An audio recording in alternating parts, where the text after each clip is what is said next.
میں فون بند کر رہی ہوں، تھوڑا کام ہے مجھے۔ اس کو خود پر قابو پانے میں دقت کا سامنا کرنا پڑ رہا تھا۔ وہ اس کی کیفیت سمجھ گیا، اس لیے خاموشی سے فون بند کر دیا۔ وہ جان سکتا تھا کہ اپنے کیریئر کے آغاز میں یہ دھچکا اس کے لیے کتنا برا ثابت ہو سکتا ہے۔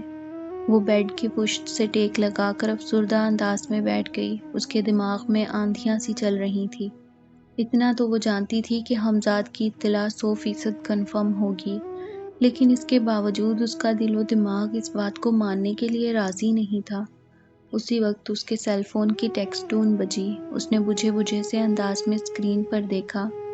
حمزاد کا میسج تھا: شہرزاد، بہتر ہوگا تم شجاع غنی والے معاملے کو ایسے ہی ہینڈل کرو جیسے تمہاری موم نے ہارون رضا کو کیا۔ I mean go to the hell۔ اس کے آگے اسمائل کا نشان بنا ہوا تھا۔ اس ساری سچویشن میں نہ چاہتے ہوئے بھی اس کے لبوں پر مسکراہٹ آ گئی۔ وہ ٹینا سہگل کی بیٹی ضرور تھی، لیکن بعض معاملات میں ان کی طرح بہادر نہیں تھی۔ اسے اب ساری رات اسی ایک بات پر ہزاروں دفعہ کڑھنا تھا۔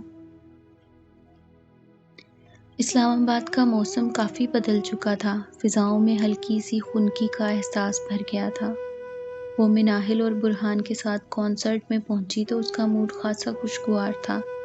وہ مناہل کے ساتھ اچھی خاصی بے تکلفی اور دوستی گانٹنے میں کامیاب ہو چکی تھی۔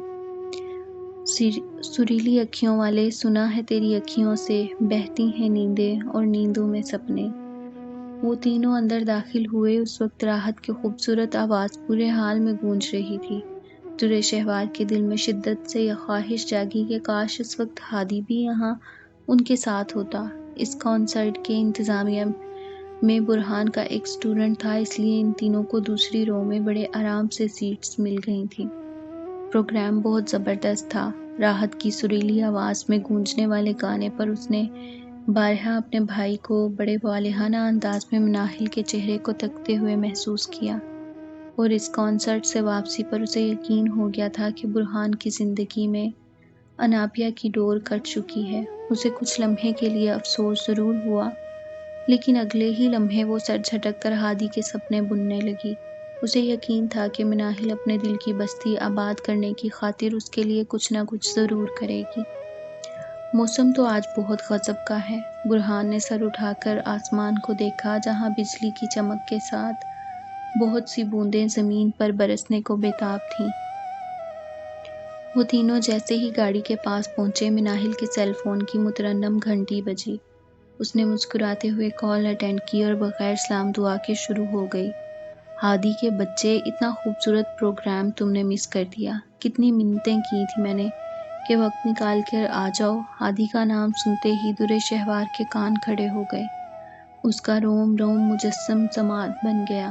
برہان گاڑی کا دروازہ کھول کر ڈرائیونگ سیٹ پر بیٹھ گئے اور درِ شہوار کو ہاتھ کے اشارے سے آگے بیٹھنے کو کہا۔ آپ آگے چلی جائیں پلیز، درِ شہوار نے مناہل کو مخاطب کیا۔ وہ جو اپنی کال پر مصروف تھی اس کی بات پر مسکرائی۔ Thank you. اس نے سر خم کر کے اس کا شکریہ ادا کیا اور بڑے بے تکلف انداز میں اگلی سیٹ سنبھال لی، جیسے یہ اس کا پیدائشی حق ہو۔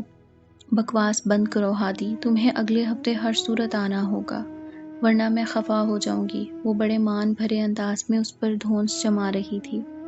اچھا، زیادہ لیکچر دینے کی ضرورت نہیں، ابھی بیزی ہوں میں کچھ فرینڈز کے ساتھ، گڈ بائے۔ اس نے مسکراتے ہوئے فون بند کیا۔ مناہل تم سے بڑا ہے وہ، کتنی بدتمیزی سے بات کرتی ہو اس سے۔ برہان نے مسکرا کر اسے ٹوکا۔ اتنا بھی بڑا نہیں ہے جتنا بننے کی کوشش کرتا ہے، اس نے بے نیازی سے کہا۔ کبھی ملواؤ نا اس سے۔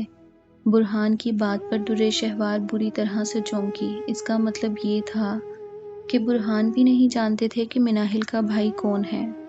ہاں، کیوں نہیں؟ مناہل نے مسکرا کر پیچھے مڑ کر دیکھا۔ درِ شہوار، کیسا لگا آج کا کانسرٹ؟ انجوائے کیا؟ بہت زیادہ، تھینک یو، یہ سب آپ کی وجہ سے ہوا۔ درِ شہوار نے مسکرا کر اسے جواب دیا۔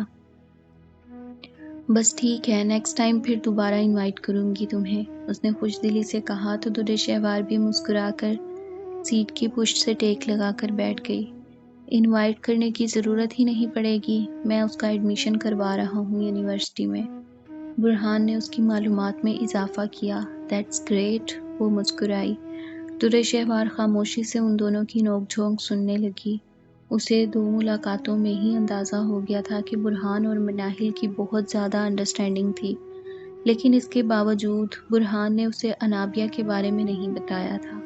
اس بات پر درِ شہوار کو خاصی الجھن میں مبتلا کیا تھا۔